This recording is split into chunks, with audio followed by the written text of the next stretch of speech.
بسم اللہ الرحمن الرحیم۔ جنات کے بارے میں بھی جنات کیا چیز ہے؟ تو جنات بھی اللہ کی ایک مخلوق ہے، اور قرآن کریم میں اللہ تبارک و تعالی فرماتے ہیں کہ وَمَا خَلَقْتُ الْجِنَّ وَالْإِنسَ إِلَّا لِيَعْبُدُونَ۔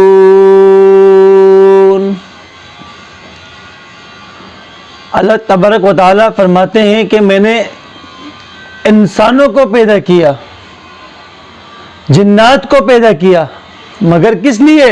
إِلَّا لِيَعْبُدُونَ، اپنی عبادت کے لیے۔ اب انسانوں کے اندر آپ دیکھو کتنے فرقے بن چکے ہیں۔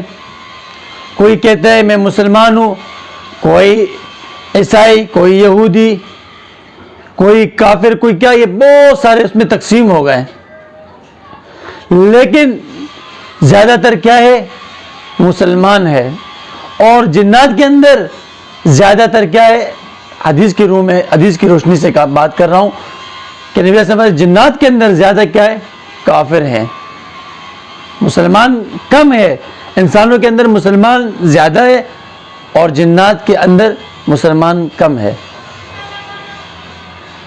تو ایک بار نبی علیہ السلام کے پاس کچھ جنات آئے اور انہوں نے کوئی اپنا مسئلہ بیان کیا نبی علیہ السلام سے۔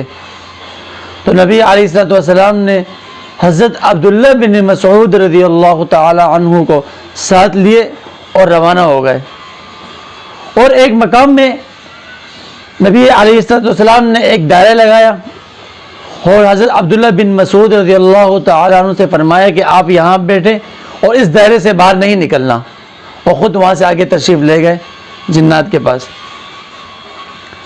جب نبی علیہ السلام وہاں سے واپس تشریف لائے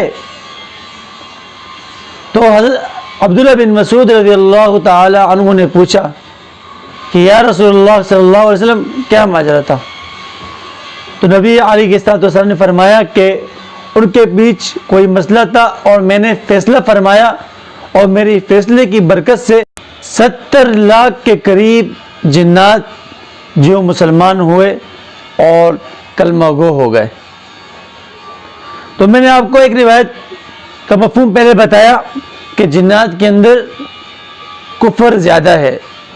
تو یہ پیغام میں آج کل کے ان ماہر عاملین کو بھی دے رہا ہوں جو اکثر مخلوق کی خدمت کے دوران علاج کرتے ہیں اور جنات کو بعض دفعہ نکالتے ہیں، تکلیف دیتے ہیں، کچھ بھی کرتے ہیں۔ تو سب سے پہلی کوشش یہ کریں کہ ان کو دعوت دیں، ان کو اسلام کی دعوت دیں، کیونکہ وہ بھی اللہ کی مخلوق ہیں۔ آپ ان کو اسلام کی دعوت دیں، اسلام کی دعوت دیں، اور ایسا نہیں کہ ان کو مارنا یا ان کو جلانا یہ جائز نہیں۔ ایک مجلس میں نبی علیہ السلام تشریف فرما تھے اور ساتھ میں صحابہ اکرام رضی اللہ تعالی عنہم اجمعین بھی تشریف فرما تھے۔ ایک شخص آیا اور انہوں نے ایک صحابی کے کان میں کچھ کہا، تو جواب میں ان صحابی نے ان کے کان میں کچھ کہا اور اس کے بعد وہ شخص چلا گیا۔ تو نبی علیہ السلام نے اس صحابی سے پوچھا، یہ شخص آیا، انہوں نے آپ کے کان میں کیا کہا اور آپ نے جواب میں ان کے کان میں کیا کہا؟ تو یہ فرمایا یا رسول اللہ صلی اللہ علیہ وسلم، انہوں نے مجھ سے شکایت کی کہ میرے جسم میں درد ہو رہا ہے، تو میں نے ان کے کان میں دم کر دیا اور کیا پڑھا؟